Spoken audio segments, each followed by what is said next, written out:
Celtic moved 9 points clear again. It did look like for about 50 minutes they could have dropped points today, but they didn't. And of course, it was St Mirren who took the lead, which was a bit surprising, but it is, you could say it's been a wee bit of a bogey ground for Celtic recently. I mean, nothing particularly major. It's not like it's lasted decades, but we did kick off the game, and Greg Taylor, handball, and it was a handball, right? Celtic fans can greet, they can do whatever, but this was a handball, right? Because not only does it hit his hand, see his, like, the contact is made, even moves his hand in the way of the ball. Normally, once that happens, it's a slam dunk, right? The ref looks at it, gives a penalty. I don't see how he's not gave it straight away, but you know what? There's nothing to it other more than it's a penalty. And O'Hara steps up, and it makes his third game in a row against Celtic that he scored. I don't know if it is here in Paisley he's done that, or if it is more of a case of 3 games in a row. Because I believe it might actually be 3 games in a row. Because I'm pretty sure he has, but anyway, it doesn't really matter. He makes it 1-0, and then at this point, Celtic weren't really that good. There were calls for Jota to come off and all that good stuff. Hatate had a shot that was blazed over. I mean, let's be real, it was a good chance, and he took it well, but he could have took a touch, and I think placed it. And I think that is, like, Hatate does score the odd goal, but I think that's what's lacking out of his game. Same way with Riley.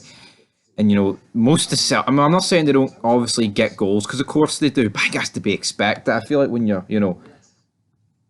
like Celtic, the best team in the league, that was painful to say, but I said it.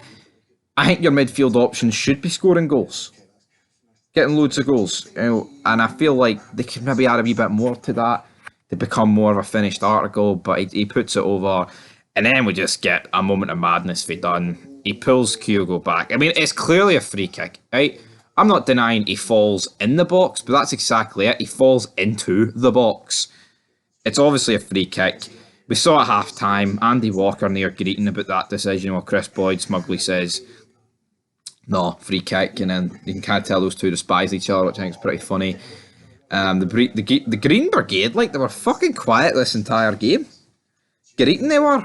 And even when they were winning, you would have thought it was like a fucking library in there, but aye, so that's given us a red. And at that point, St Mirren hold it to half time. Then we get 11 minutes after, Jota pokes a goal past.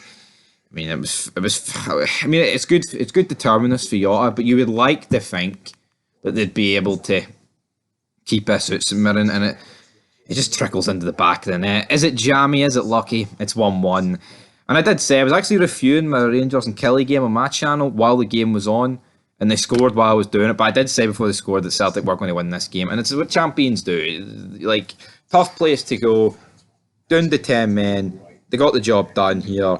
Then they get a free kick, it's whipped in, there's about 27 deflections, it hits off Alistair Johnston's arm, goes into the back of the net. They don't really bother looking at it. I mean, you could say he's fouling the guy. Don't even know he was on, but he was fouling the guy. You could say he was fouling the guy. And then it hits off his hand and goes in. Like, literally hits off his hand and goes in. But yet, the Celtic fans just want to talk about the Rangers get all the decisions.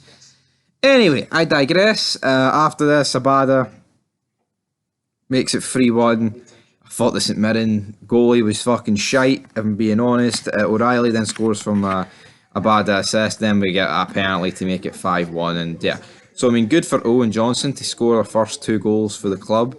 But St Mirren had 1 shot, 1 on target, and it was the penalty. So yeah, not good, but were we expecting anything else today? I thought it could have been a potential banana peel for Celtic, and I guess for, a large part of the game it was, but once they went down to 10 men, there was no hope for St Mirren, if we're being honest. Like, Celtic are inevitable. They get described with that. I mean, that's like the sort of stuff that Max Verstappen gets labelled with, and I can see similarities in there, even though one's driving a car and one is 11 players on a football pitch. But same, man, their bench is too strong. Celtic, one step closer to winning the league. I mean, if St Mirren won the day, would it have changed the outcome of the league? In my opinion, no. It would have gave me and other Rangers fans a wee bit of hope, a slight bit. But at the end of the day, Celtic have won the league. They're probably going to do the treble. And yeah, I hope Ange gets a move down south. That's all I'm going to say, troops. But that's it for Fog Football. Fair play to Celtic. They came back. They pumped a load of goals past St Mirren. And aye, Till next time, that's it for Fog Football. And yeah, we'll be back with a review show shortly. And a PS5 career mode will be beginning. Which club will it be?